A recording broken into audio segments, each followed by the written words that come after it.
Hello everyone, welcome back on economics academy. So friends, आपको पता है बिहार शिक्षक भर्ती स्पेशल चला रहे हैं। हम सॉल्व करा रहे हैं प्रीवियस ईयर क्वेश्चन जो आपके सभी एग्जाम के लिए इंपॉर्टेंट है, चाहे वो टीजीटी हो, PGT, LT grade, GIC NET, JRF assistant professor हो।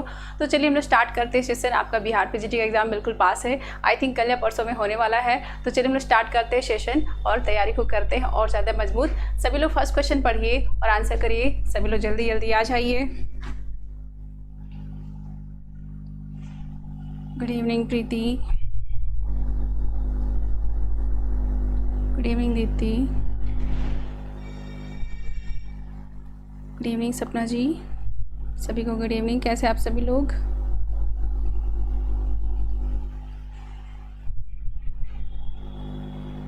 कहाँ रह गए सभी लोग? फर्स्ट क्वेश्चन पढ़िए, सभी लोग आंसर करिए। देखिए क्या है फर्स्ट क्वेश्चन।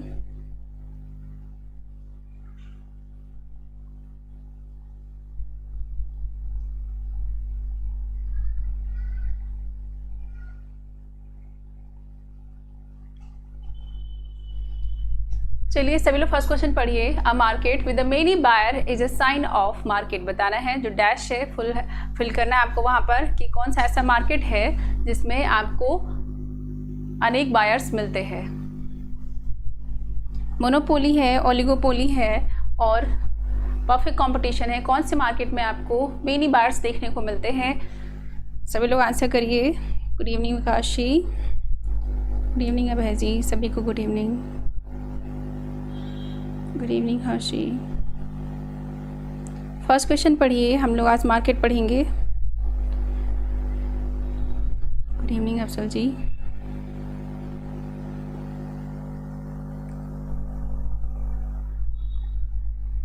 क्विक आंसर कीजिए सभी लोग, इजी क्वेश्चन है।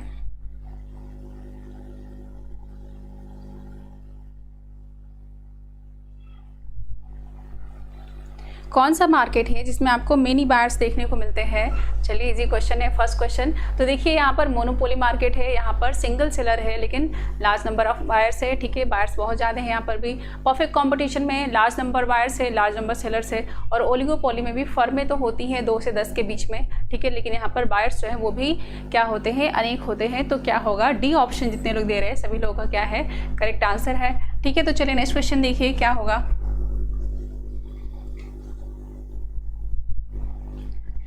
सेकेंड क्वेश्चन पढ़िए सभी लोग। The demand curve face by the perfectly competitive firm is the same is. बताइए, एक पूर्ण प्रतिस्पर्धी फर्म द्वारा सामना किए जाने वाले फर्म का मांग वक्र कैसा होता है, आपको बताना है।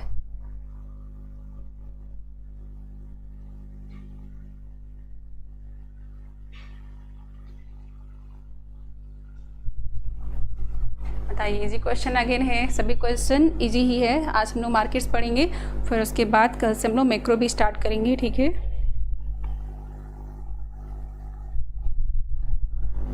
क्वेश्चन नंबर 2 का आंसर कीजिए सभी लोग।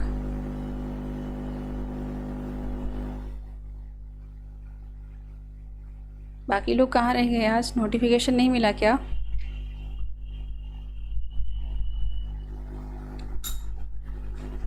क्या होगा आंसर? क्वेश्चन घूम गया तो आप लोग भी घूम मत जाइएगा। ठीक है, करेक्ट आंसर करिए सभी लोग। ओके, अफजल जी कह रहे 2 का सी। मैम वॉइस नहीं आ रही है। अच्छा, वेट ए सेकंड। क्या होगा आंसर? आवाज़ तो आ रही है क्लियर, मुझे तो आ रही है। आप लोग बताइए, सभी को आवाज़ नहीं आ रही है क्या?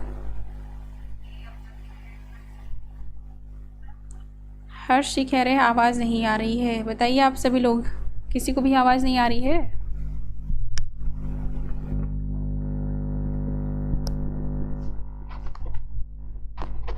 मुझे आ रही है, तो आप सभी लोग को आना चाहिए क्योंकि मेरे लैपटॉप में यहाँ पर स्टार्ट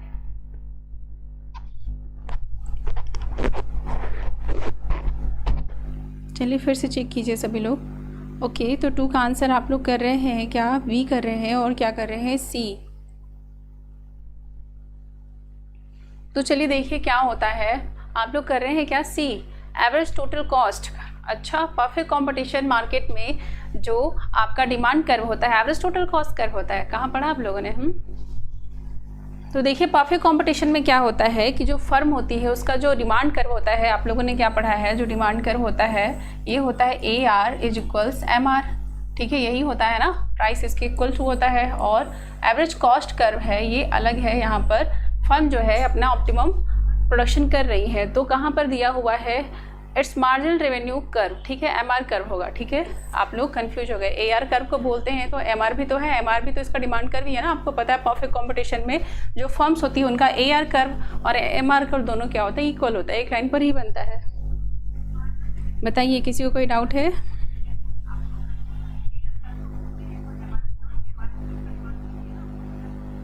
नमस्ते सुरेंद्र जी, गुड इवनिंग वेद जी।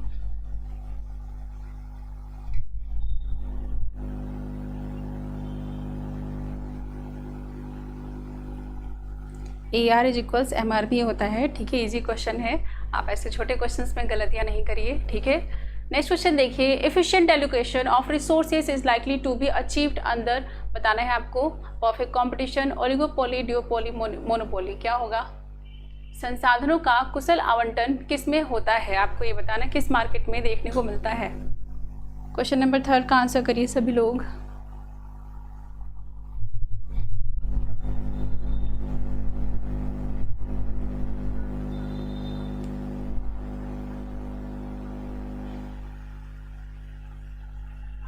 आप सभी लोग खुद का आंसर दिया कीजिए। ठीक है, आप लोगों को जो लगता है ठीक, आप लोग अपना दिया कीजिए, ऐसे मुझे ही पता चलेगा कितने स्टूडेंट हैं जिनको कुछ डाउट भी है। ठीक है, दूसरों को देखकर नहीं दिया कीजिए, गलत भी हो सकता है, आपको एग्जाम में फ्रेंड्स नहीं मिलेंगे। ठीक है, तो देखिए क्या होगा, यहाँ पर क्या बोला, एफिशिएंट एलोकेशन ऑफ रिसोर्सेज, मतलब कौन सा मार्केट है जहाँ पर जो रिसोर्सेज है वो फुली यूटिलाइज हो रहे हैं, एफिशिएंटली एलोकेटेड है।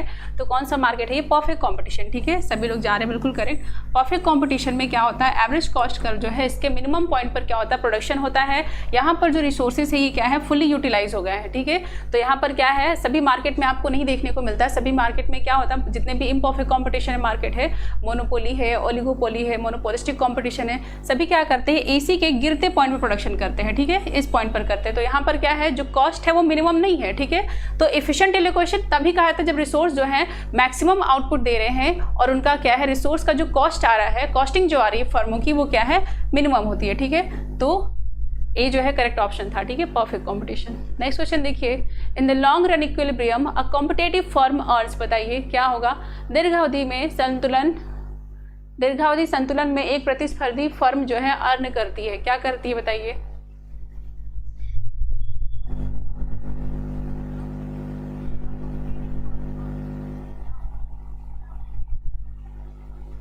सभी लोग आंसर करिए। गुड इवनिंग अंजुमन जी।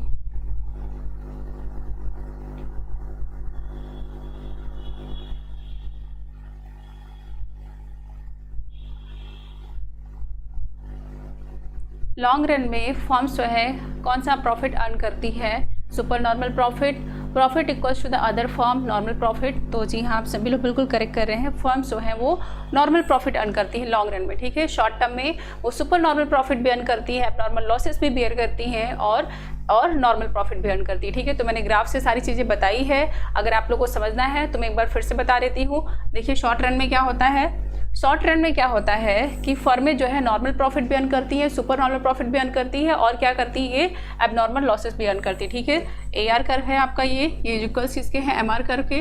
ठीक है, एसी जब आपको बिल्कुल एआर एमआर को टच करते हुए जाता है तो यहाँ पर क्या है, प्राइस है किसके बराबर, एसी के बराबर। तो इसका मतलब है क्या कि यहाँ पर फर्म जो है वो क्या करिए, नॉर्मल प्रॉफिट अर्न करिए। ठीक है, ऐसे ये short and average cost curve है ये। ठीक है, और अगर आपकी जो कर्व है, जो एवरेज कॉस्ट कर्व है, वो अगर एआर कर्व के ऊपर बनती है, ठीक है, ये सब सारी चीज़ें आप लोग ध्यान दिया कीजिए, अगर ये एआर कर्व के ऊपर बनती है, short and average cost curve है तो इसलिए एसएसी लिखिए। ठीक है, तो मार्जिनल कॉस्ट कर्व जो है इसको कहाँ पे काट रही, मिनिमम पर, यहाँ पर। तो देखिए यहाँ पर क्या है, प्राइस इतना है, कॉस्टिंग कहाँ रही, कॉस्ट को हम लोग लेते हैं सी से। ठीक है, सी मतलब एसी से, एवरेज कॉस्ट कर्व से हम लोग कॉस्ट लेते हैं। तो कॉस्ट यहाँ पर देखिए ज़्यादा है, कॉस्ट ज़्यादा है, प्राइस कम है, तो यहाँ पर क्या हो रहा है, फर्म को ये इतना सारा क्या हो रहा है, लॉसेस हो रहा है। ठीक है, तो यहाँ पर हम लोग क्या करें, एबनॉर्मल लॉस बेयर कर रहे हैं। ठीक है, और ये सारा शॉर्ट टर्म में देखने को मिलता है, लॉन्ग रन में आपको सिर्फ और सिर्फ नॉर्मल प्रॉफिट मिलेगा। ठीक है, और सुपर नॉर्मल प्रॉफिट कम होगा जब आपका एवरेज कॉस्ट, कोई फर्में होती है ना, वो क्या करती है, अपने कॉस्ट को मिनिमाइज कर लेती है। ठीक है, तो जिन फर्मों का कॉस्ट मिनिमाइज होता है उनका जो एवरेज कॉस्ट कर्व होता है वो एआर कर्व के नीचे बनता है। ठीक है, देखिए एसी और यहाँ पर एमसी है, इक्विलिब्रियम पॉइंट पर यहाँ पर टेंजेंट कर रहा है। तो कॉस्ट कहाँ पर है, यहाँ पर, और प्राइस कहाँ है, यहाँ पर, ठीक है। तो क्या हो जाएगा, देखिए इतना सारा ये क्या कर रही है फर्म, ये सारा सुपर नॉर्मल प्रॉफिट अर्न कर रही है, ठीक है। तो ये आपका देखने को मिलता है, ये तीनों कंडीशन आपको परफेक्ट कंपटीशन में इन द शॉर्ट रन, ठीक है। लॉन्ग रन में सेम ऐसे ही बनेगा, बस यहाँ पर शॉर्ट रन की जगह पर long run average cost curve हो जाएगा, ठीक है। चलिए नेक्स्ट क्वेश्चन देखिए। आंसर लगाया था कि नहीं मैंने, एक बार आंसर देख लेते हैं, नहीं तो फिर कहेंगे आप लोग। हाँ ठीक है, चलिए नेक्स्ट क्वेश्चन देखिए।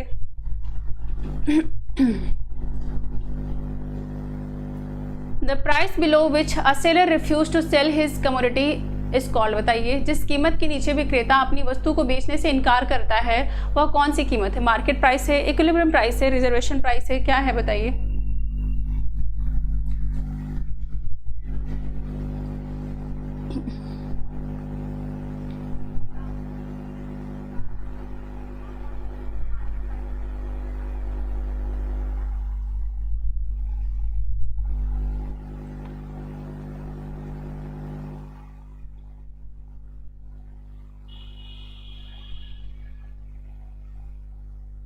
सभी लोग आंसर करिए।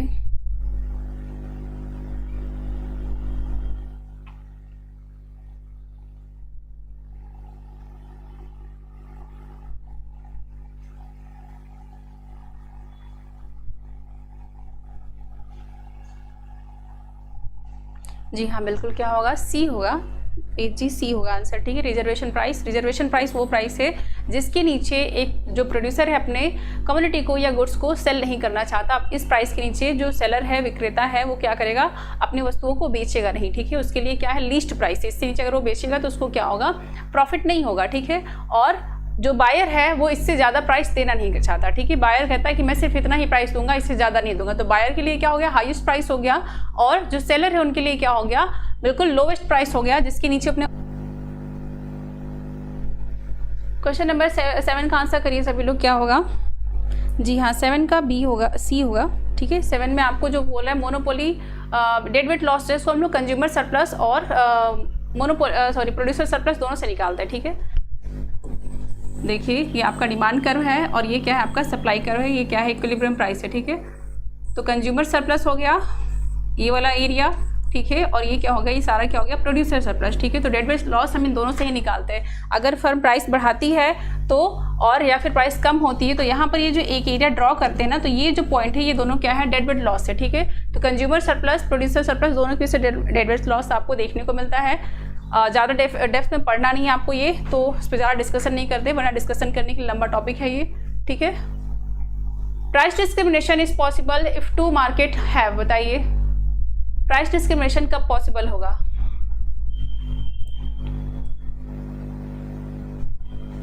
पब्लिक फाइनेंस में भी आपको एक बार डेड वेट लॉस देखने को मिलेगा, और आपसे सरप्लस पूछा जाता है, कंज्यूमर सरप्लस का एरिया कभी कभी पूछ जाता है कि कौन से एरिया में कंज्यूमर सरप्लस है, या कंज्यूमर सरप्लस में गेन कब हो रहा है या लॉस कब हो रहा है, ये वाला आपसे क्वेश्चन पूछा जा सकता है, ठीक है।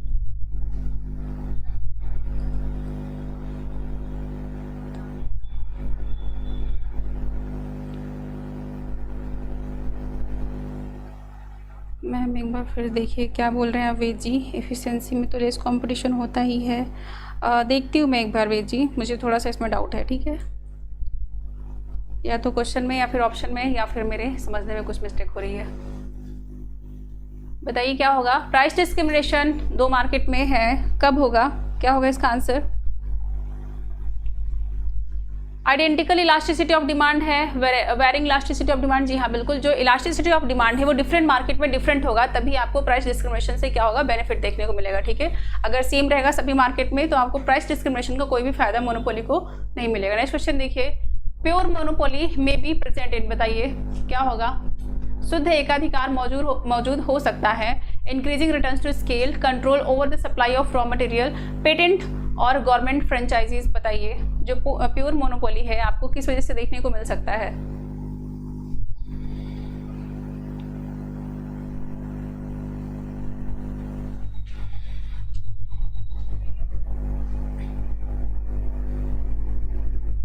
क्विक आंसर करिए सभी लोग, फास्ट कीजिए।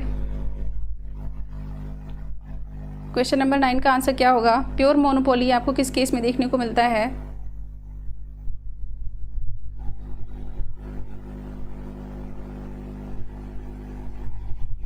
ओके, डी कर रहे हैं आप सभी लोग। इंक्रीजिंग रिटर्न्स टू स्केल, जी हाँ बिल्कुल सही है। और control over the supply of raw materials, ये भी बिल्कुल ठीक है। पेटेंट और गवर्नमेंट फ्रेंचाइजीज भी हो तो ठीक है, इन सभी केस में आपको प्योर मोनोपोली देखने को मिल सकता है। ब्रांड लॉयल्टी के केस में भी होता है, किसी ब्रांड के प्रति आप एकदम बिल्कुल रिजिड है कि मुझे इसी ब्रांड के कपड़े चाहिए, तो उस केस में भी क्या होगा, मोनोपोली का जो पावर है वो क्या होगा, बढ़ जाएगा। ठीक है।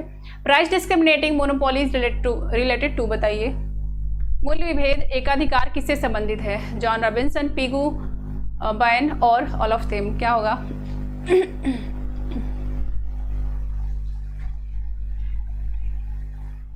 प्राइस डिस्क्रिमिनेशन किसने दिया है? किस मार्केट में आपको प्राइस डिस्क्रिमिनेशन देखने को मिलता है? क्विक आंसर कीजिए, फास्ट आंसर कीजिए, बहुत सारे क्वेश्चन हैं।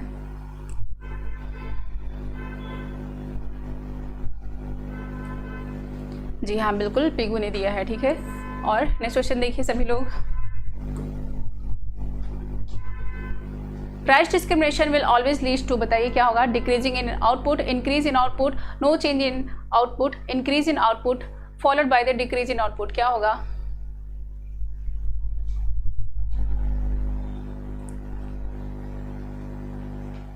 जी हाँ बिल्कुल, मोनोपोली में देखने को मिलता है। क्या होगा बताइए? प्राइस डिस्क्रिमिनेशन का क्या इफेक्ट पड़ेगा इस पर, बताइए। आउटपुट पर क्या इफेक्ट पड़ेगा? इनका पूछने का मतलब ये है।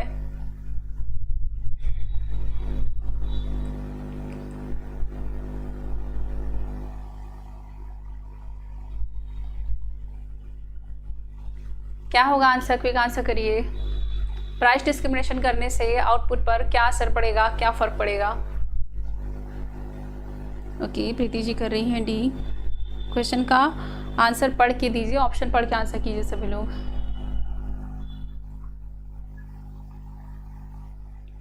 डी कर रही हैं। डी क्या है?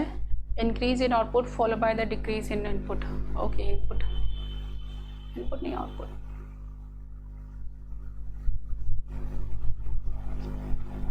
ओके, विकास जी कर रहे हैं ए, वेद जी कर रहे हैं डी, हर्ष जी कर रहे हैं ए, सी भी है, डी भी है, ए भी है, बी किसी ने नहीं दिया है।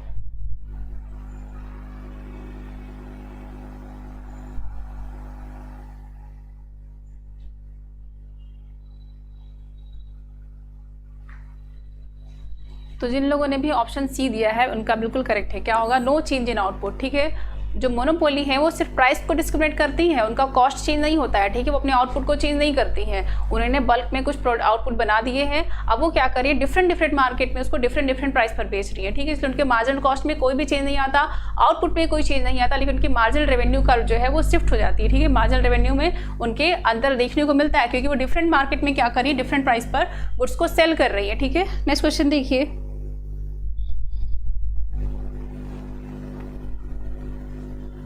नेक्स्ट क्वेश्चन देखिए, क्वेश्चन नंबर 12, आंसर करिए सभी लोग। Price discrimination is possible under, बताइए। इजी क्वेश्चन है।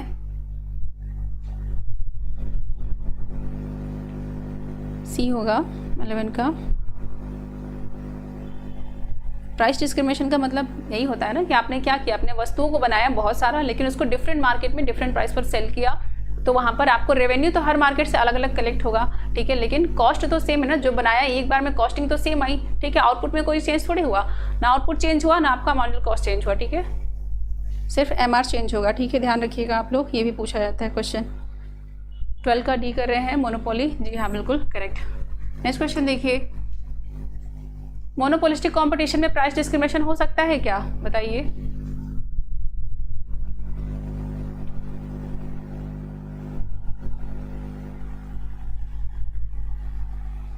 Access capacity is not, it does not found in, बताइए। जो एक्सेस कैपेसिटी है वो किस मार्केट में नहीं मिलता है और किस मार्केट में पाया जाता है, आप लोग ये भी बताइए। मैंने पूछा था कि जो प्राइस डिस्क्रिमिनेशन है वो मोनोपोलिस्टिक मार्केट में पॉसिबल है या नहीं। परफेक्ट कंपटीशन में पॉसिबल है या नहीं? 13 का कर रहे हैं आप लोग डी, परफेक्ट कंपटीशन। जी हाँ बिल्कुल, जो एक्सेस कैपेसिटी है वो आपको परफेक्ट कंपटीशन में देखने को नहीं मिलता है, क्योंकि फर्में जो है वो एवरेज कॉस्ट के लोएस्ट पॉइंट पर प्रोडक्शन कर रही है, ठीक है। और वही आपको परफेक्ट कंपटीशन, मोनोपोलिस्टिक कंपटीशन ही इसका मेन माना जाता है कि मोनोपोलिस्टिक कंपटीशन में आपको एक्सेस कैपेसिटी देखने को मिलती है, क्योंकि वो क्या कर रही है, एवरेज कॉस्ट के गिरते हुए पॉइंट पर वो क्या कर रही है, प्रोडक्शन कर रही है, ठीक है। तो उनको अपने पास वो हमेशा एक एक्सेस रिजर्व रख के चलती है, ताकि कभी भी मार्केट में अगर डिमांड राइज हो तो वो क्या कर सके, अपने आउटपुट को बढ़ा सके, अपने प्रोडक्शन को बढ़ा सके, ठीक है। जी हाँ हर्षी, बिल्कुल नहीं होता है। Form in monopolistic competition always will, बताइए। एकाधिकार प्रतियोगिता में फर्में हमेशा रहेंगी, बताइए। Produce at the minimum average cost, set their price equal to their marginal cost और an economic profit, set their price above the marginal cost curve, बताइए।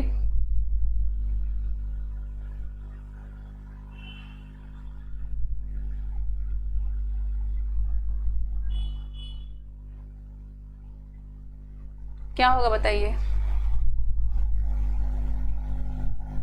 14 का क्या होगा आंसर।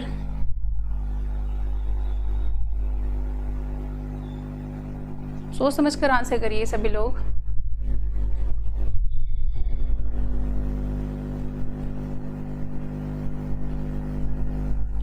फोर्टीन का कर रहे हैं बी हर्षी, बाकी सभी लोग क्या कर रहे हैं बी।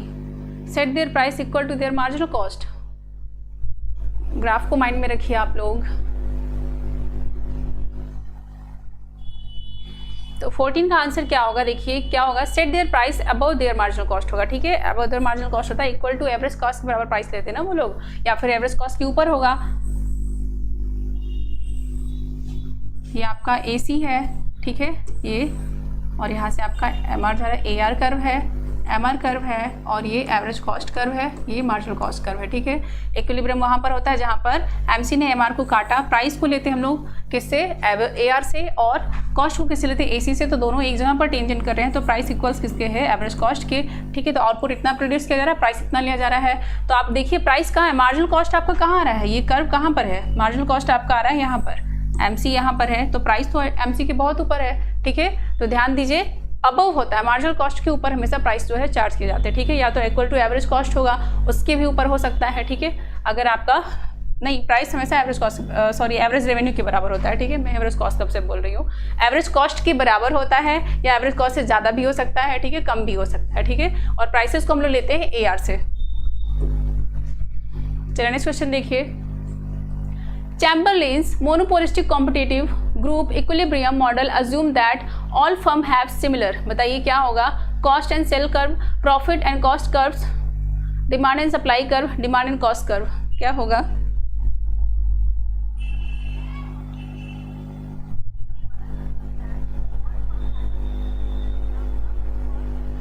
इक्विलिब्रियम पॉइंट वहाँ पे होता है जहाँ पर जो मार्जिनल कॉस्ट कर्व है वो काट रही है किसको, मार्जिनल रेवेन्यू कर्व को, ठीक है।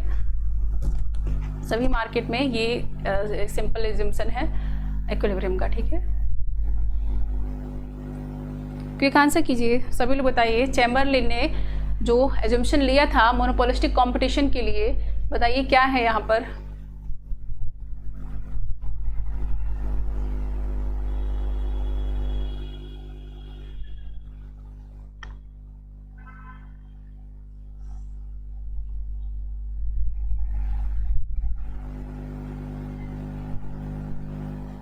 फिफ्टीन का ही कर रहे हैं विकास जी, सभी लोग आंसर करिए क्विक आंसर, और सभी लोग करिए। तो आप लोग आंसर बहुत ही घूम फिर के कर रहे हैं, इधर उधर कुछ भी कर रहे हैं। मैंने बोला था आप सभी लोग पढ़ के आएंगे। ओके, प्रीति जी कर रही हैं A, सपना जी भी कर रही हैं A, वेद जी कर रहे हैं D।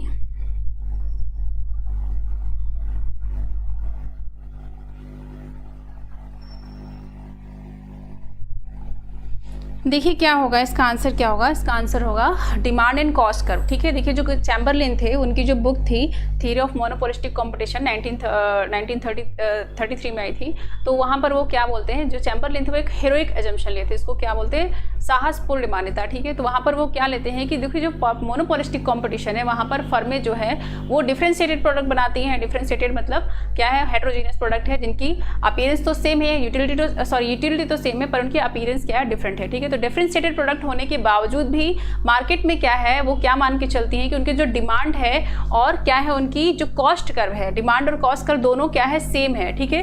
क्योंकि जिस तरीके से मोनोपोलिस्टिक कंपटीशन में होता है ना कि प्रोडक्ट जो है डिफरेंशिएटेड है, जैसे सोप ले लीजिए, सोप की कितनी भी ब्रांड है, ठीक है। तो अगर आपको सोप का एग्रीगेट डिमांड कर्व निकालना होगा तो आप कोई कंक्लूजन ही नहीं ड्रॉ कर पाएंगे। तो जो हेरोइक अजम्पशन इनका क्या था कि जितनी भी मार्केट में मोनोपोलिस्टिक फर्में हैं उनका क्या है कि उनका जो डिमांड कर्व है सेम है। ये एक सच में साहसपूर्ण मान्यता है कि भाई उनकी तो कॉस्ट आ रही है, जो डव सोप है उसको बनाने की कॉस्टिंग अलग आ रही है, ब्रिज सोप को कॉस्ट बनाने की अलग आ रही है, लक्स को बनाने की अलग कॉस्टिंग आ रही है। लेकिन उन्हें अजम्पशन माना था ये कि जितनी भी मार्केट में मोनोपोलिस्टिक फर्में हैं उनकी क्या है, कॉस्टिंग सेम आ रही है सोप को बनाने की, ठीक है। तो डिमांड और उनका जो कॉस्ट है वो सेम है, उनकी डिमांड भी सेम है। कोई लोग ज़्यादा क्या कहते हैं, डव की डिमांड करते हैं, जिनकी इनकम जैसी वो वैसी डिमांड करते हैं। तो हम बिल्कुल ऐसा मान तो नहीं सकते थे क्योंकि डिफरेंट प्रोडक्ट है, तो आप किसी भी कंक्लूजन पे नहीं पहुंच पा रहे थे कि एग्रीगेट डिमांड कितना होगा, एग्रीगेट सप्लाई कितना होगा। इसलिए एग्रीगेट डिमांड और एग्रीगेट सप्लाई को फॉर्म करने के लिए, एक थ्योरी रूप देने के लिए उन्होंने एक हेरोइक अजम्पशन लिया था कि मार्केट में जो फर्में हैं, मोनोपोलिस्टिक फर्में हैं, उनका जो डिमांड कर्व है, उनका जो कॉस्ट कर्व है वो सेम है, ठीक है। एग्रीगेट सप्लाई, एग्रीगेट डिमांड जो है वो तभी ड्रॉ कर पाते, तभी वो थ्योरी ले पाते, ठीक है। तो ध्यान दीजिएगा, उनका मानना यही था कि डिमांड और कॉस्ट जो है दोनों फर्मों का, सभी फर्मों का, मोनोपोलिस्टिक फर्मों का सेम है, ठीक है। सी एंड डी में कंफ्यूज है, सी में क्या ऑप्शन था, डी में क्या ऑप्शन था। सप्लाई कर्व है ना, सप्लाई नहीं कॉस्ट, कॉस्ट है यहाँ पर, कॉस्ट की और डिमांड की बात करती है कि जो भी फर्में हैं उनकी कॉस्ट सेम आ रही है, कॉस्टिंग सेम आ रही है। लक्स को बनाने में भी और डव को बनाने में भी कॉस्टिंग सेम आ रही है। लक्स की भी मार्केट में डिमांड सेम है और डव की जो डव सोप है उसकी भी डिमांड क्या है, मार्केट में सेम है, वो ये बात कहती है, ठीक है। जबकि ऐसा होता नहीं है, दोनों की डिमांड जो है डिफ्रेंशिएटेड हो सकते हैं अलग अलग लोगों के लिए, ठीक है, अलग अलग इनकम ग्रुप के लिए। नेक्स्ट क्वेश्चन देखिए, अ market with just 2 producers is called, बताइए एक मार्केट जिसमें केवल 2 ही प्रोड्यूसर हैं उनको क्या कहा जाएगा। सभी लोग आंसर करिए।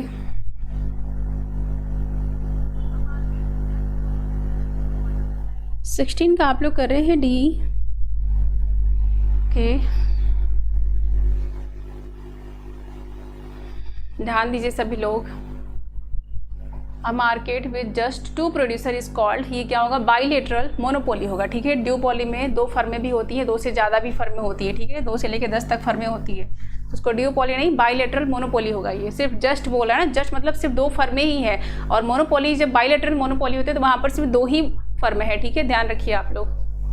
Under the Cournot model of duopoly each duopolist will produce, बताइए ड्यूपोली जो कुर्नोट का मॉडल है ड्यूपोली में, वहाँ पर पूछा ईच फर्म जो है कितना प्रोडक्शन करेंगी। ध्यान दीजिएगा यहाँ पर ईच फर्म पूछा है, ठीक है, इंडिविजुअल फर्म नहीं पूछा है। तो ये सारी चीज़ें भी आप लोग ध्यान रखा कीजिए, जब भी ईच फर्म पूछे तो अलग हो जाएगा और अगर इंडिविजुअल फर्म पूछे तो अलग हो जाएगा, ठीक है।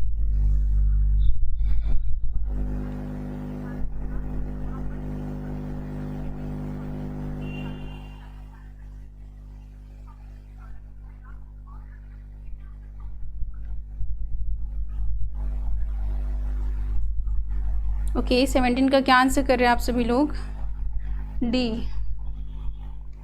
जी हाँ बिल्कुल, ईच फर्म के बारे में पूछा है तो यहाँ पर क्या होगा, ये 1/3 ऑफ टोटल आउटपुट। लेकिन ये भी ध्यान रखिए ये नैश इक्विलिब्रियम की सिचुएशन है, ठीक है। यहाँ पर फर्में जो है वो नेव बिहेवियर नहीं कर रही है, अगर वो नेव बिहेवियर करती तो वहाँ पे यहाँ पर भी वो क्या करती, half of the output produce करती, ठीक है। तो ईच फर्म के बारे में पूछा है तो यहाँ पर क्या होगा, 1/3 ऑफ द टोटल आउटपुट, ठीक है। और अगर यही बोलता इंडिविजुअल जो ड्यूपोलिश फर्म है वो कितना आउटपुट प्रोड्यूस करती तो वो क्या हो जाता, हाफ ऑफ द आउटपुट, ठीक है। तो इस बात को ध्यान रखिएगा, ठीक है। फर्में जब मार्केट में आती है तो वो क्या करती है, initially half of the output produce करती है, वो भी कब, जब जो आपका जो गुड्स है वो क्या है, बिल्कुल होमोजीनियस है। इन्होंने किसको लिया था गुड्स को, जो मिनरल वाटर है, झरने का पानी, उसको लिया था, ठीक है, ध्यान रखिएगा आप सभी लोग। Who is the author of book the economic of imperfect competition, किसने लिखी है ये बुक और किस ईयर में लिखा गया है।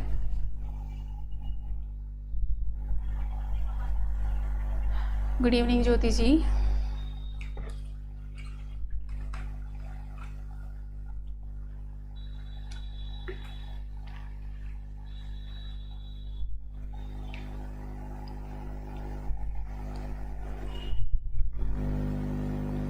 हाफ करती हैं जब इंडिविजुअल फर्में होंगी। ईच फर्म हो या नंबर्स दिया हो तो n/n+1 का नंबर आप लगाते हैं, ठीक है। इंडिविजुअल फर्म होगा तो 1/n+1 होगा, ठीक है।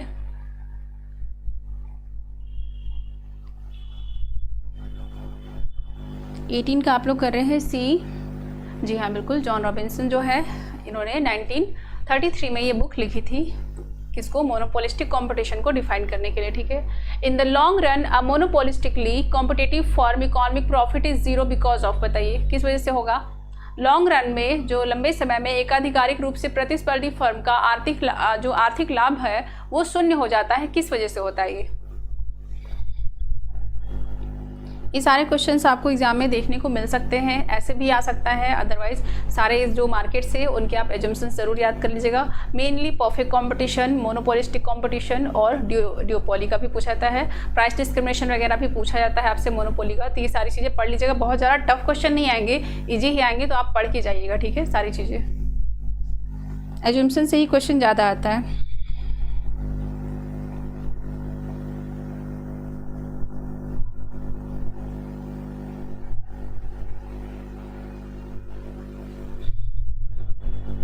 ओके 19 का आप लोग क्या कर रहे हैं, the lack of barrier to entry. जी हाँ, प्रवेश के लिए बाधाओं में जो है कमी हो जाती है, मतलब जो फर्मों की एंट्री पर बैन लगा दिया जाता है, जिसकी वजह से क्या होता है, लॉन्ग रन में जो इकोनॉमिक प्रॉफिट है वो क्या हो रही है, जीरो जा रही है, ठीक है।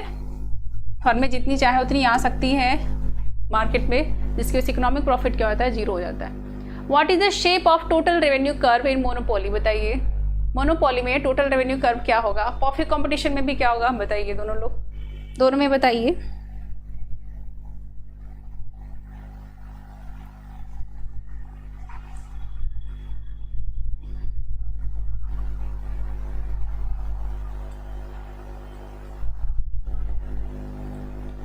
क्विक आंसर कीजिए सभी लोग।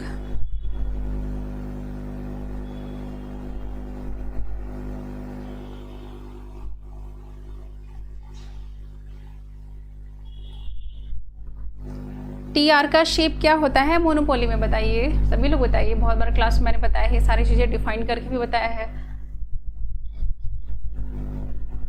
20 का आ रहा है, सी भी आ रहा है, बी भी आ रहा है। प्रीति जी दे रहे हैं बी, विकास जी दे रहे हैं सी, हर्षी भी दे रहे हैं सी, जल्दी दे रहे हैं सी, वे जी दे रहे हैं डी, इन्वर्टेड यू शेप,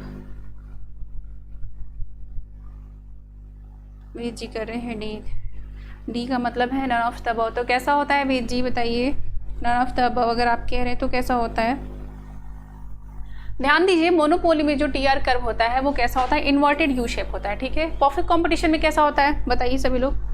क्यों होता है, मैंने आपको बताया था। देखिए मान लीजिए आउटपुट है, ये है प्राइस, ठीक है, क्वांटिटी है 1 2 3 4 5 6, ठीक है, 5 ही लेते हैं, इतना लंबा चौड़ा हम करेंगे क्यों है, इतने में ही समझ जाएंगे। तो प्राइस देखिए क्या होता है कि जो मोनोपोलिस्टिक फर्में होती है ना, ये प्राइस खुद ही डिसाइड करती हैं। ये क्या करती है, अपने आउटपुट को यानी एक एक्स्ट्रा यूनिट सेल करने के लिए क्या करती है, अपने प्राइसेस को कम करती है। अपने आउटपुट को जैसे जैसे ये सेल करना चाहती है, ये क्या करती हैं, प्राइसेस को ये कम करती जाती हैं, ठीक है। तो मान लीजिए इन्होंने प्राइस क्या पहले रखा था फर्स्ट यूनिट के लिए 5 रुपीज़, अब चाहती है कि मेरा और ज़्यादा आउटपुट सेल हो, तो ये क्या करेंगी, प्राइसेस को अपने एक्स्ट्रा यूनिट को ये क्या करती है, सेल करने के लिए या फिर आउटपुट को सेल करने के लिए ज़्यादा से ज़्यादा ये क्या करती है, प्राइसेस को कम करती जाती हैं।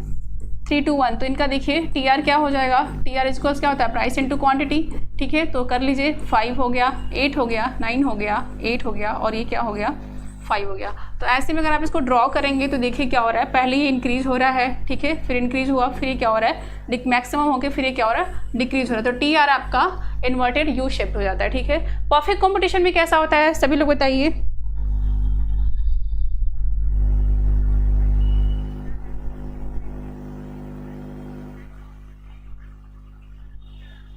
जी हाँ, परफेक्ट कंपटीशन में क्या हो जाएगा, ये बिल्कुल हो जाएगा कैसा, स्ट्रेट लाइन होगा। क्यों होगा, कांस्टेंट होगा, कांस्टेंट रेट से बढ़ेगा और स्ट्रेट लाइन होगा, ठीक है। कैसे होगा ये भी देख लीजिए आप लोग, माइंड में बिल्कुल इसको फिक्स कर लीजिए, क्योंकि एग्जाम में ये पूछा जाता है। प्राइस देखिए क्या होता है, परफेक्ट कंपटीशन में क्यों होता है स्ट्रेट लाइन, क्योंकि जो प्राइस है ना वो इंडस्ट्री तय करती है। एक बार अगर प्राइस इंडस्ट्री ने जो फिक्स कर दिया, सभी फर्मों को वही प्राइस मानना पड़ता है। तो मान लीजिए अगर फर्म इंडस्ट्री ने प्राइस पे रख दिया कितना, 10 रुपये, तो सभी के लिए सभी क्वांटिटी को सेल करने के लिए आपको प्राइस जो है 10 रुपये ही रखना पड़ेगा। प्राइस को कम नहीं कर सकते। परफेक्ट कॉम्पिटिशन में प्राइस के साथ कोई भी छेड़छाड़ नहीं किया जाता, ठीक है। तो अगर आप टी आर निकालेंगे तो कैसा हो जाएगा, मैंने अभी बताया टी आर इक्वल्स क्या होता है, प्राइस इंटू क्वांटिटी, मल्टीप्लाई कीजिए 10, 20, 30, 40, 50, ठीक है।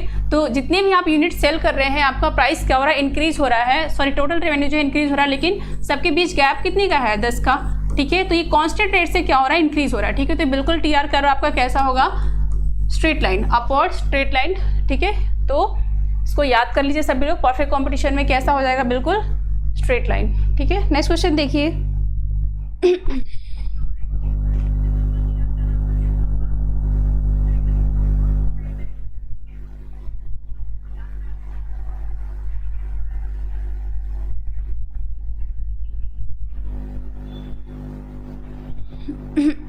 बताइए डंपिंग क्या होता है, डंपिंग का तात्पर्य क्या है, किस मार्केट में आपको डंपिंग देखने को मिल सकता है।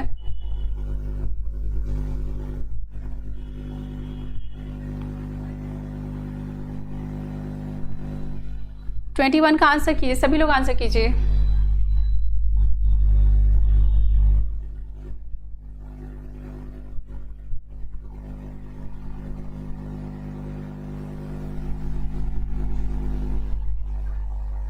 ओके, तो राजन जी कर रहे हैं 21 का सी, हर्षी कर रहे हैं सी, और सभी लोग कर रहे हैं सी।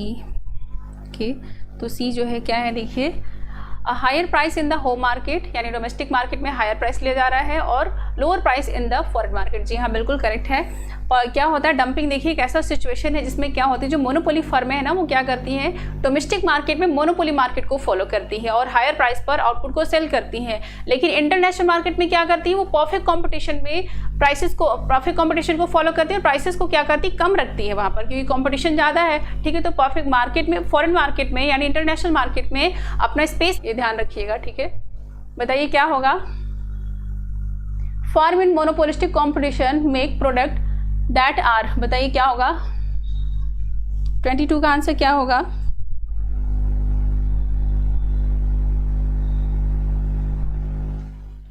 सी कर रहे हैं वेद जी, राजन जी कर रहे हैं ए, सुरेंद्र जी कर रहे हैं बी, हर्ष जी कर रहे हैं ए, और बाकी सभी लोग कर रहे हैं ए।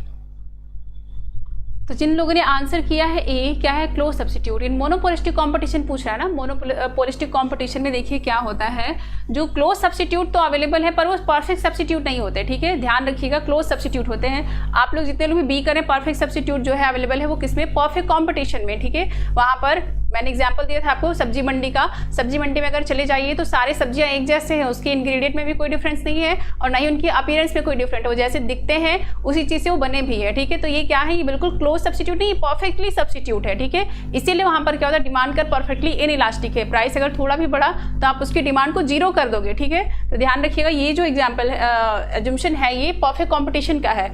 और मोनोपोलिस्टिक में क्या होता है, क्लोज सब्स्टिट्यूट है, ठीक है, पर वो क्या है, परफेक्ट सब्स्टिट्यूट। ये क्लोज सब्स्टिट्यूट होने का मतलब मैंने आपको बताया, टूथपेस्ट है, सोप है, ये सारी चीजें किसके, मोनोपोलिस्टिक का एग्जांपल है। जैसे काम क्या है, जितने भी सोप है उनका काम क्या करना है, बॉडी वॉश, लेकिन उनकी अपीयरेंस अलग है, उनकी इंग्रेडिएंट अलग है, वो अलग अलग चीज़ों से बने हैं, कुछ और भी केमिकल्स मिला हुआ है और उसमें कुछ और भी सुंदरता के लिए भी डाल दी जाती है, ठीक है। तो ध्यान रखिएगा, टूथपेस्ट भी है ऐसे, तो टूथपेस्ट का भी ध्यान दीजिए। सारे टूथपेस्ट का काम क्या है, दांत साफ करना, लेकिन उनकी अलग है इंग्रेडिएंट। जैसे आपने डाबर लाल पेस्ट ले लिया, अलग है, पेप्सोडेंट अलग है, क्लोजअप अलग है, ठीक है। तो इनकी अपीयरेंस चेंज है, यूटिलिटी सेम है, ठीक है।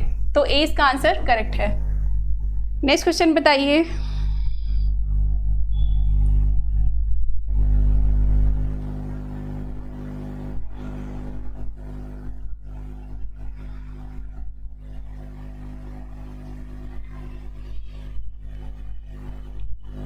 चलिए आंसर कीजिए, वैसे मुझे पता आप सभी लोग विद्वान हैं, ठीक है, इतना ज़्यादा एग्जाम्पल देने की जरूरत नहीं है मुझे। The term X efficiency inefficiency is considered by, बताइए जो एक्स इनएफिशिएंसी है किसने दिया है ये टर्म,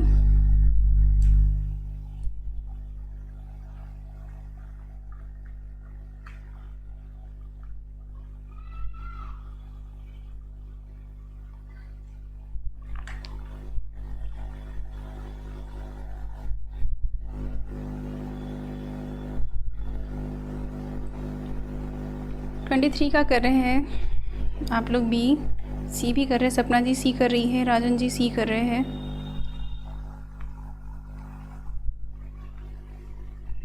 ओके, इंग्लिश और हिंदी में ऊपर नीचे है, ठीक है। देखिए हार्वे लिविंगस्टन थे, ठीक है, सी जो है ये भी करेक्ट है, तो बी भी करेक्ट है, सी भी करेक्ट है। आप लोग कन्फ्यूज हो गए हिंदी इंग्लिश में, ठीक है, ऊपर नीचे हो गया ये।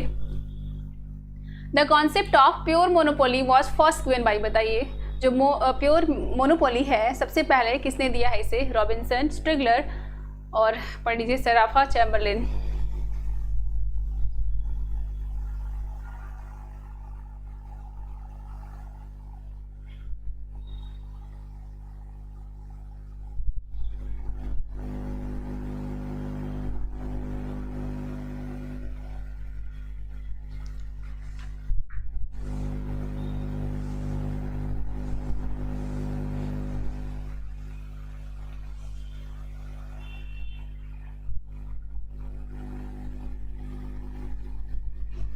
फोर का क्या करें आप सभी लोग?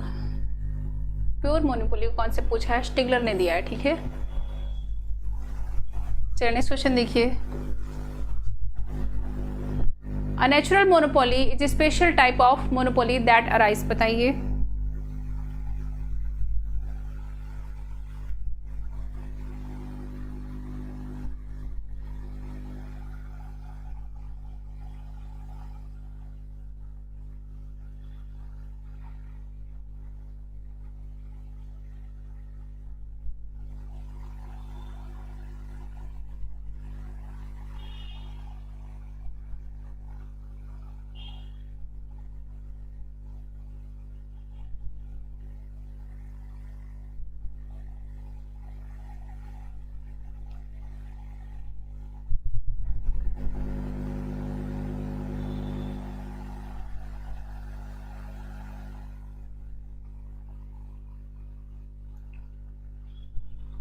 आंसर कीजिए।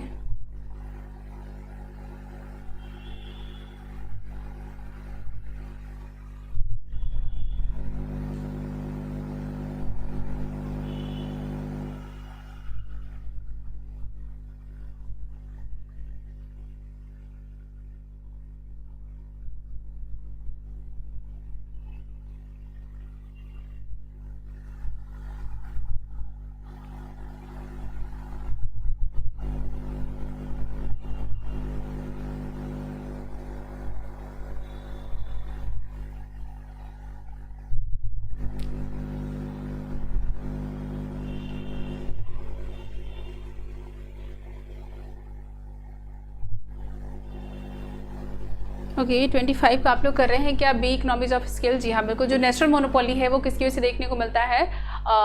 इकोनॉमीज ऑफ स्केल के कारण। नेचुरल मोनोपोली का मतलब है किसी भी कंट्री के पास क्या, तो जो नेचुरल रिसोर्सेज होते हैं ना, जब वो बहुत ज़्यादा होते हैं, जैसे कि आप जितने भी ऑयल प्रोड्यूसिंग कंट्रीज है वहाँ पर देखिए क्या है, नेचुरल मोनोपोली है, क्योंकि इनके पास ऑयल जो है बहुत ज़्यादा है। तो ये क्या है, इकोनॉमीज ऑफ स्केल उनको उसकी वजह से मिलती है, उनकी कॉस्टिंग कम आती है, ठीक है, उनको प्रॉफिट ज़्यादा होता है, उसको हम लोग क्या बोलते हैं, economies of scale. Next question देखिए। The concept of time element was introduce in the price theory, बताइए टाइम एलिमेंट को सबसे पहले किसने दिया था?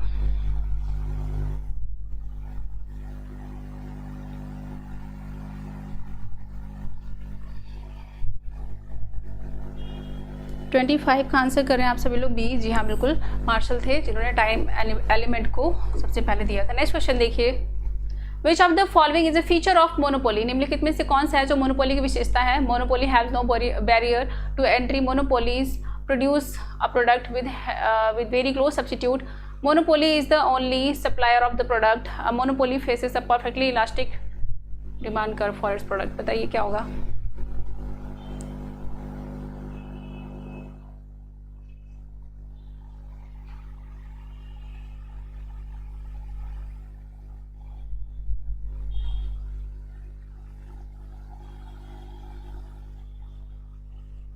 ट्वेंटी 28 का क्या कह रहा है? Monopoly has no barrier to entry, monopolies produce a product with a very close substitute, ये भी तो नहीं है, क्या पूछ रहा है इसमें? Monopoly is the only supplier of product,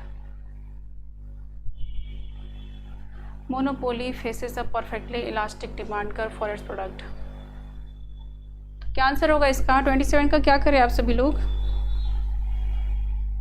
जी हाँ, 27 का क्या होगा? सी। ठीक है, monopoly is the only supplier of that product. ठीक है, बाकी सभी नहीं है। Monopoly power is high when, बताइए मोनोपोली पावर जो है वो कब ज़्यादा होगी, हाई कब होगी? गुड इवनिंग तस्नीम जी, गुड इवनिंग अफसाना जी।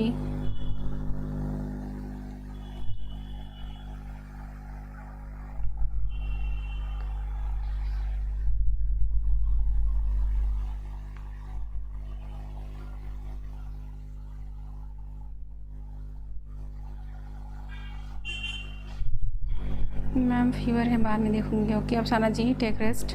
इसमें सीज़न बहुत ही ख़राब चल रहा है, सभी लोग बहुत ही परेशान हो रहे हैं, फीवर है, इन्फेक्शन है, ध्यान दीजिए। I am also suffering with fever. आप सभी लोग ध्यान दीजिए, अपना केयर कीजिए, ठीक है। बाद में रेस्ट करके देख लीजिएगा। क्या है? Monopoly power is high when there are no close substitute, there are no rivals. Okay हाँ, there is only a single seller of the product. जी हाँ, इन सभी केस में मोनोपोली का जो पावर है वो बिल्कुल क्या होगा? हाई होगा। ठीक है, कोई भी क्लोज सब्स्टिट्यूट, उसने जो वस्तु बनाई है उसका सब्स्टिट्यूट मार्केट में अवेलेबल है ही नहीं। ठीक है, देयर आर नो राइवल, उससे कोई प्रतिद्वंदी फर्म है ही नहीं, सिर्फ वही बनाने वाला है और कोई है ही नहीं, तो क्या करेगा? उसका पावर हाई होगा, वो ज़्यादा से ज़्यादा क्या करेगा? प्राइसेस चार्ज करेगा। ठीक है, और क्या? There is only single seller of product, वो सिर्फ सिंगल सेलर उस वस्तु को बनाने वाला, बेचने वाला, तो वो क्या करेगा? ज़्यादा से ज़्यादा प्राइस हाई करेगा। और प्राइस से ही हम लोग क्या मेजर करते हैं? मोनोपोली का जो है पावर। ठीक है, which of the following is not true under the condition of perfect competition, बताइए परफेक्ट कॉम्पिटिशन में निम्नलिखित में से कौन सा है जो कि सही नहीं है? बताइए सभी लोग।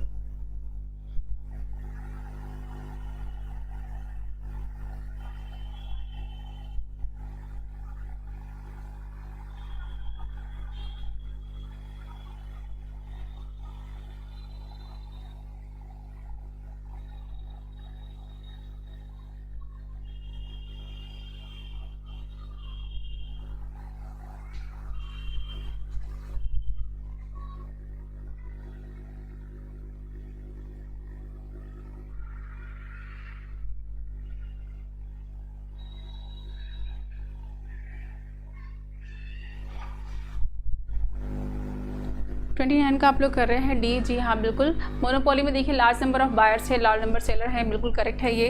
प्रोडक्ट आर होमोजीनियस, जो प्रोडक्ट है वो बिल्कुल होमोजीनियस है। ठीक है, और क्या है? There perfect mobility, the firm fix their own price, तो ये बिल्कुल गलत है। ठीक है, फर्म जो है प्राइस को नहीं बनाती, फर्म क्या है?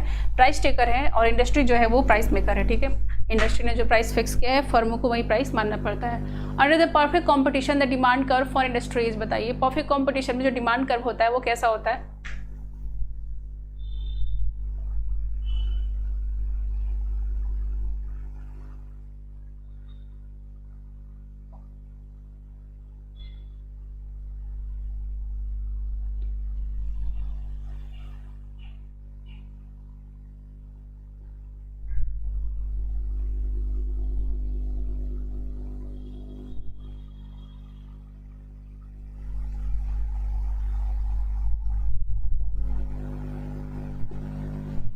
जी हाँ, क्या होगा? ए जो है करेक्ट आंसर है। ठीक है,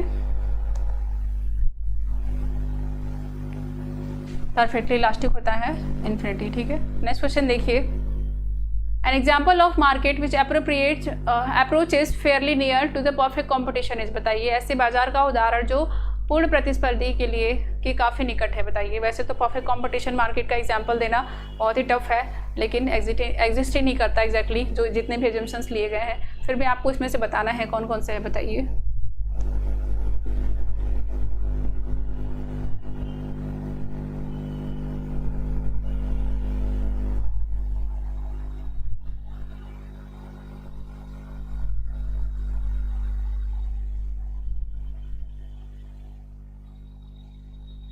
क्विक आंसर कीजिए सभी लोग, क्या होगा आंसर बताइए।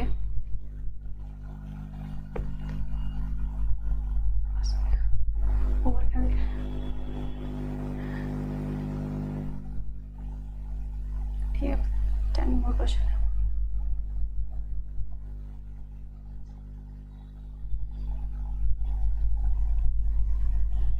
ओके, 31 का क्या है? आप लोग कर रहे हैं द रिटेल मार्केट, खुदरा बाजार। The house market, the labour market. तो देखिए मैंने आप लोगों को एग्जांपल बताया था परफेक्ट कंपटीशन में, जैसे आप सब्जी मंडी ले लीजिए, ग्रोसरी मार्केट ले लीजिए, पल्सेस है, दालें है, राइस है, सारी चीज़ें क्या है आपका सेम इंग्रेडिएंट है, सेम चीज़ों से बनी हुई है। तो ये आपको देखने को मिलता है। हिंदी में आप बोलिए सब्जी मंडी और ग्रोसरी मार्केट, गल्ला मंडी।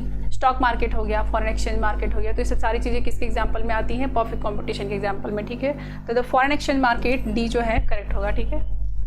चलिए नेक्स्ट क्वेश्चन देखिए। The price ceiling will only binding is if it is set. बताइए क्या होगा? प्राइस सीलिंग क्या होती है आपको बताना है। यहाँ पर क्लास में मैंने बहुत बार समझाया है प्राइस सीलिंग, आप लोग बताइए सभी लोग।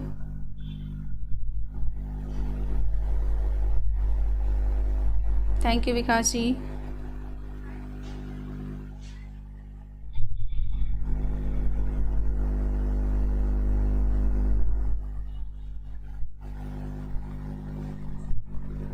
और कल की क्लास के लिए मैं सोच रही हूँ थोड़ा ऑफ लेने के लिए, क्योंकि I am not feeling easy. अगर बेटर होगा मैं रहूँगी तो मैं क्लास लूँगी, अदरवाइज़ नोटिफिकेशन आपको मिल गया तो आप सभी लोग टाइम से आ जाइएगा। अदरवाइज़ मैं कल क्लास सोच रही हूँ ऑफ करने के लिए, ठीक है। मैं आपको पहले से इन्फॉर्म कर दे रही हूँ, क्योंकि आप सभी लोग टेलीग्राम पर नहीं हैं तो इन्फॉर्मेशन आप लोग को क्लास में देनी पड़ती है।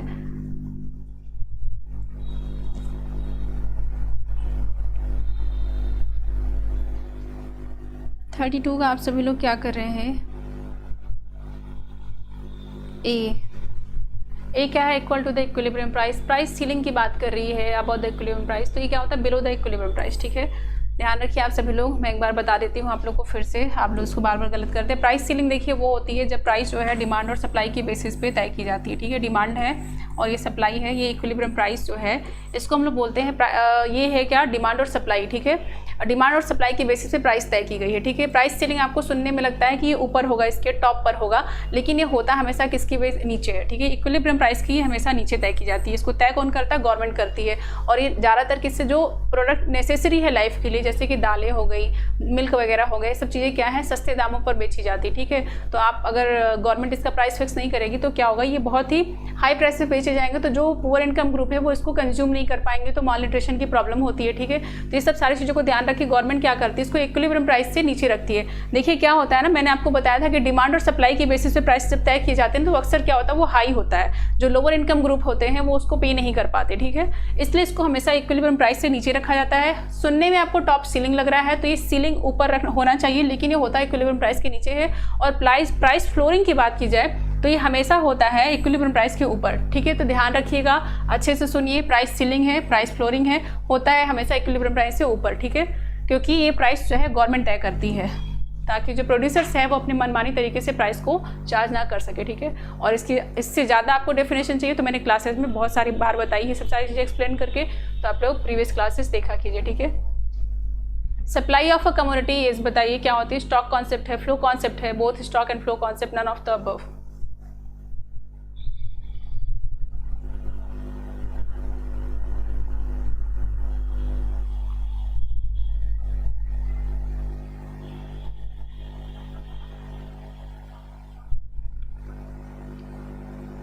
देखिए एमएसपी जो है ना वो फूड ग्रेन्स पे लगाए जाते हैं। आप इसको एमएसपी भी कह सकते हैं, पर एमएसपी इसके अंदर आ सकता है, ठीक है। एमएसपी एग्जैक्टली नहीं है, ठीक है।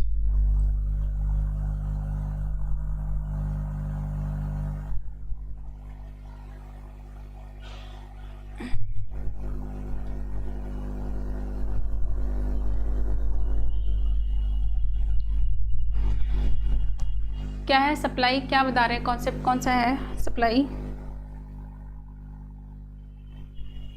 ओके, आप सभी ने ए और बी दोनों ही दे दिया है, तो दो ही ऑप्शन ही है। तो ये क्या है? फ्लो कॉन्सेप्ट है, ठीक है। सप्लाई ऑफ मनी है, सप्लाई ऑफ कम्युनिटी, सब सारी चीज़ें क्या है? फ्लो कॉन्सेप्ट है। नेक्स्ट क्वेश्चन बताइए। Perfect competition is an industry with, बताइए।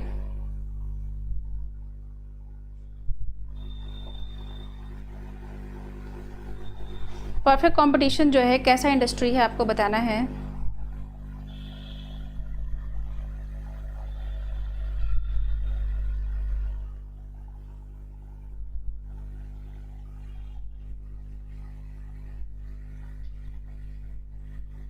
सभी लोग पढ़िए और आंसर करिए।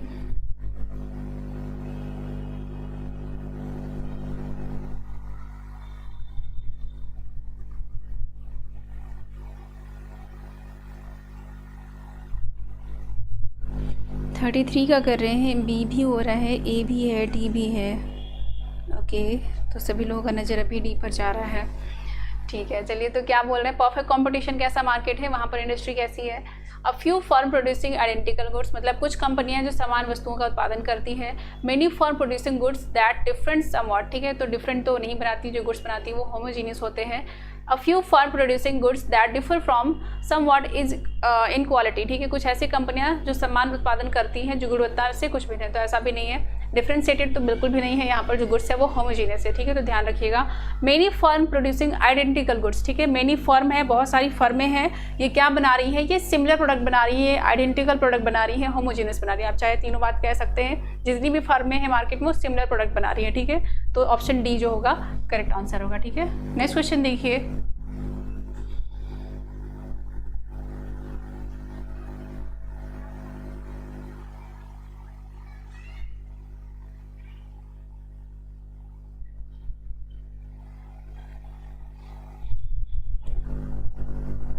जी हाँ हर्षी,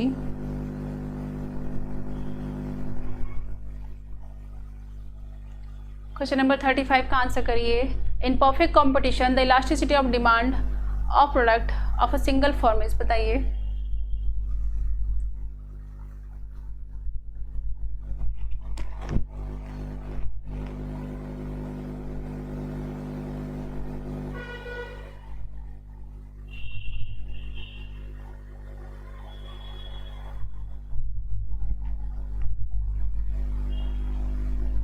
थर्टी फाइव का क्या कर रहे हैं, सी, जी हाँ बिल्कुल, क्या होगा, इन्फिनिटी। ठीक है, परफेक्ट कंपटीशन में फर्मों का मैं बता दे रही हूँ, ए आर कर्व है, ठीक है, ए आर कर्व भी क्या होता है, डिमांड कर्व होता है, और ये किसके बराबर होता है, इन्फिनिटी होता है। ठीक है, डिमांड यहाँ पर इन्फिनिटी है, इलास्टिसिटी डिमांड। अगर प्राइस थोड़ा सा भी बढ़ा, जैसे मैंने आपको बताया ना कि सब्जी मंडी में सभी सब्जियाँ जो है सेम प्राइस पर बिक रही हैं, सेम इंग्रेडिएंट है, सारी चीज़ें सेम है, तो कोई भी अगर फर्म है या कोई वेंडर है वो चाहता है कि मैं अपनी सब्जी की प्राइस अगर बढ़ा के ले लूँ, मेरे बैंगन, मेरे आलू जो है इनकी मैं प्राइस 1 रुपये भी बढ़ा के अगर वो लेना चाहता है तो उसकी डिमांड कम हो जाएगी, लोग बगल वाले जो शॉप है, वेंडर है, उनके पास चले जाएंगे, इसलिए क्योंकि भाई कुछ स्पेशल तो है नहीं आपका आलू, ठीक है, जो 1 रुपये आप ज़्यादा ले रहे हैं। नेक्स्ट क्वेश्चन बताइए।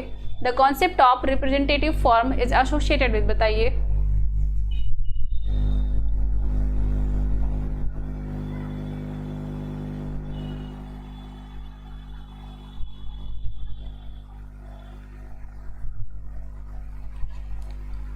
क्या बोल रहे हैं सुरेंद्र जी, मुझे समझ नहीं आई आपकी बात।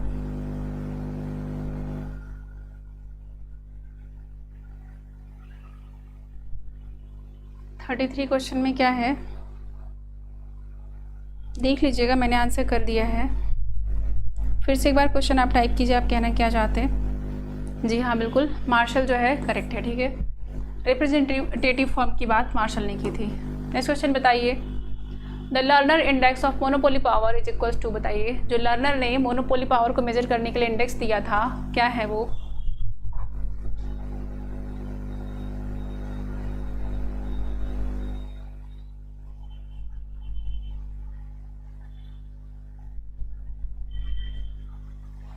ठीक है, आप लोग आंसर करिए, मैं एक बार 33 क्वेश्चन नंबर देख लेती हूँ तब से।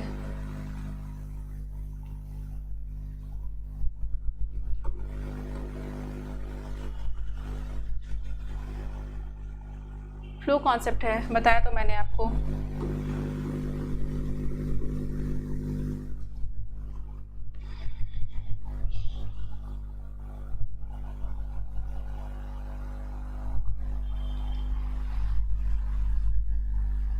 ओके, तो आप सभी लोग कर रहे हैं ए, तो क्या है ये, price minus marginal cost upon क्या है, प्राइस, तो ये बिल्कुल सही है। ए आर के फॉर्म में भी दे तो आप लोग बिल्कुल गलत मत कीजिएगा, क्योंकि आपको पता है कि प्राइस जो है परफेक्ट कंपटीशन में, सॉरी, प्राइस जो है ए आर के बराबर है, प्राइस को ए आर से लिया जाता है, ठीक है, चाहे कोई भी मार्केट हो। सेलिंग कॉस्ट है, बताइए क्या है इसके बारे में करेक्ट। सेलिंग कॉस्ट के बारे में कुछ बातें कही गई हैं, पढ़िए और आंसर करिए सभी लोग।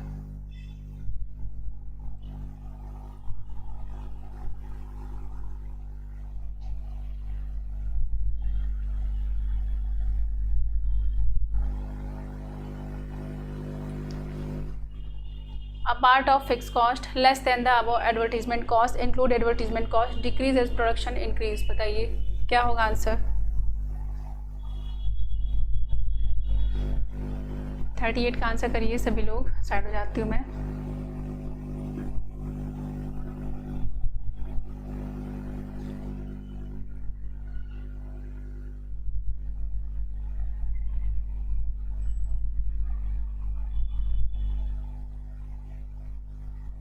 ओके, तस्नीम जी कर रही हैं डी, और अफजल जी कर रहे हैं सी, विकास जी कर रहे हैं डी, राजन जी कर रहे हैं ए, हर्ष भी कर रहे हैं ए। तो क्या है, ए है, 1 and 2 आर करेक्ट। ए तो गलत है, जिन लोगों ने ए दिया है गलत है। Only B is correct. Only B क्या है, लेस देन द, बिल्कुल भी नहीं, ये भी गलत है, ठीक है। 3 only is correct, including advertisement cost, और लास्ट क्या है, decreasing as the product increasing. तो जो डी है बिल्कुल करेक्ट होगा, ठीक है। देखिए जो एडवर्टीजमेंट कॉस्ट है ये सेलिंग कॉस्ट में ही आता है, मैंने आपको बताया है। जैसे जैसे आपका आउटपुट बढ़ते जाता है आपका जो सेलिंग कॉस्ट है वो कम आते जाता है, ठीक है। ये डिक्रीज हो जैसे प्रोडक्शन इंक्रीज हो रहा है, ठीक है।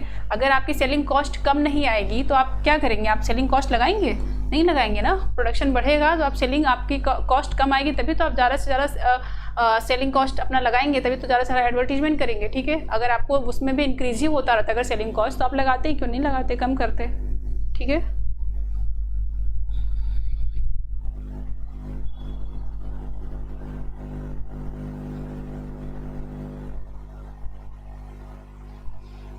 डी ही आंसर होगा, देख लीजिए आप सभी लोग। बताइए नेक्स्ट क्वेश्चन, बताइए kinked demand curve in Paul Sweezy model is applicable in which situation of the economy. बताइए पॉल-स्विजी का जो किंग डिमांड कर्व है वो किस सिचुएशन में एप्लीकेबल होता है, किस सिचुएशन में जो डिमांड कर्व हो जाता है वो किंग्ड हो जाता है। बताया है मैंने, किंग डिमांड कर्व आप लोगों को क्लास में बहुत बार बताया है, तो सभी लोग आंसर करिए। साइड हो गई मैं फिर से।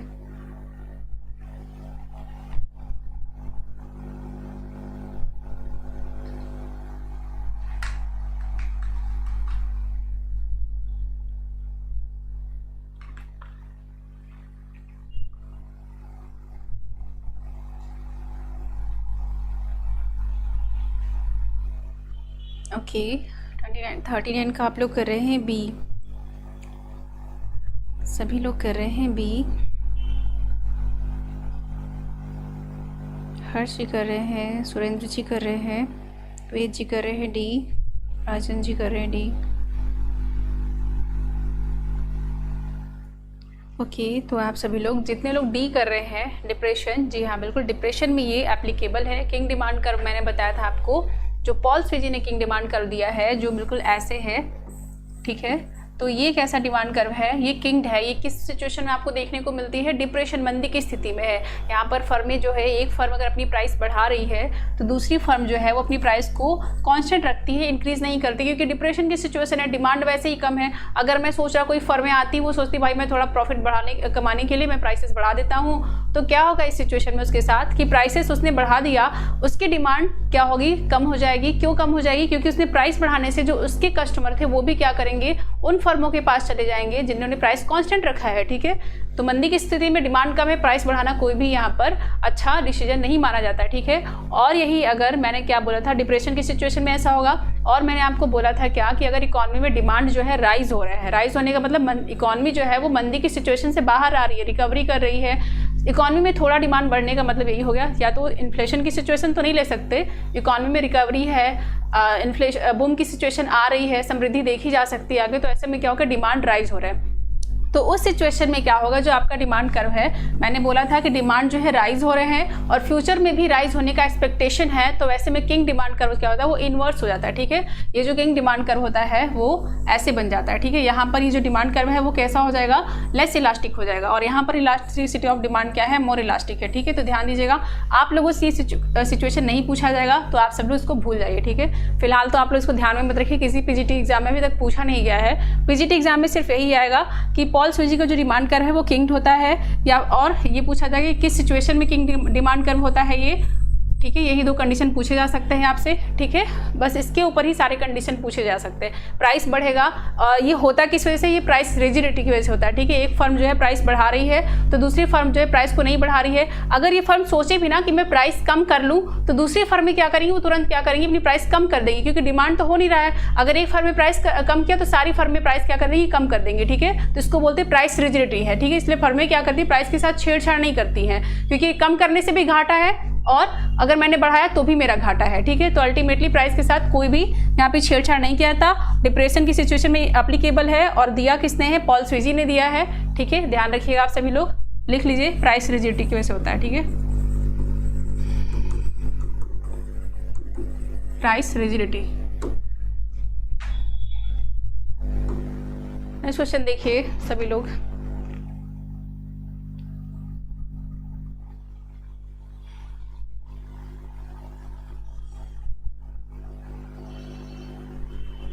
लास्ट क्वेश्चन देखिए, consumers allocate his income to, बताइए।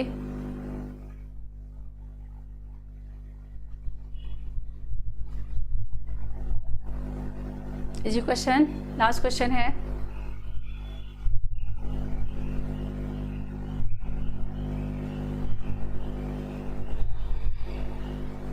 आंसर कीजिए सभी लोग।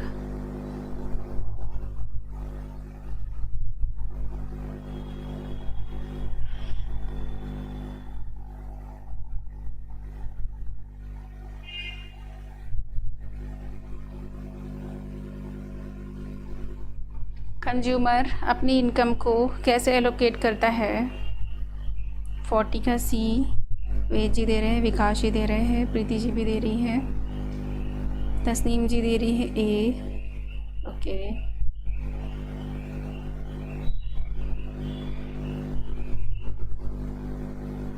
राजन जी दे रहे हैं ए, सुरेंद्र जी भी दे रहे हैं ए। तो देखिए आप सभी लोग गलत कैसे कर रहे हैं, तो ए जो है ऑप्शन करेक्ट है। आप ये कंज्यूमर थ्योरी का है ये क्वेश्चन। जितने भी कंज्यूमर है ना, वो क्या करते हैं, अपनी इनकम को इस तरीके से किसी भी कम्युनिटी पर खर्च करते हैं ताकि उनको उस वस्तु से जो मिलने वाली टोटल यूटिलिटी है ना, वो मैक्सिमम हो। आपने बहुत बार पढ़ा इसी को पढ़ते समय कि जो कंज्यूमर है वो रैशनल है, वो अपनी इनकम को इस तरीके से एक्सपेंडिचर कर रहा है कि किसी भी कम्युनिटी को कंज्यूम करने से उससे मिलने वाली जो टोटल यूटिलिटी है वो क्या होनी चाहिए, मैक्सिमम होनी चाहिए। ठीक है, तो चलिए एंड करते हैं यहीं पर सेशन। क्वेश्चन इतना ही था, सभी लोग स्कोर ले लीजिए।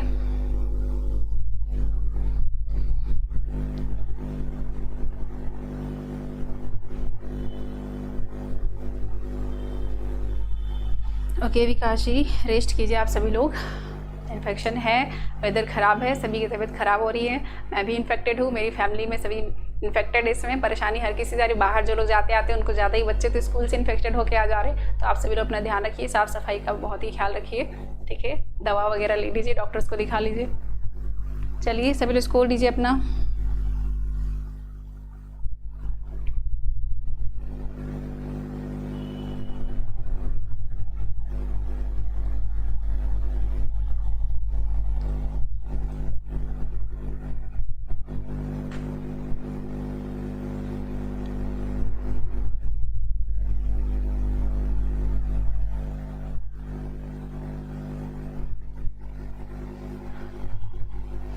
स्कोर दीजिए जितने लोग भी क्लास में थे अभी तक, आप लोग इतनी देर से क्लास देख रहे हैं, स्कोर दीजिए सभी लोग। ओके, राजन जी की 22 क्वेश्चन से 2 गलत हुए हैं।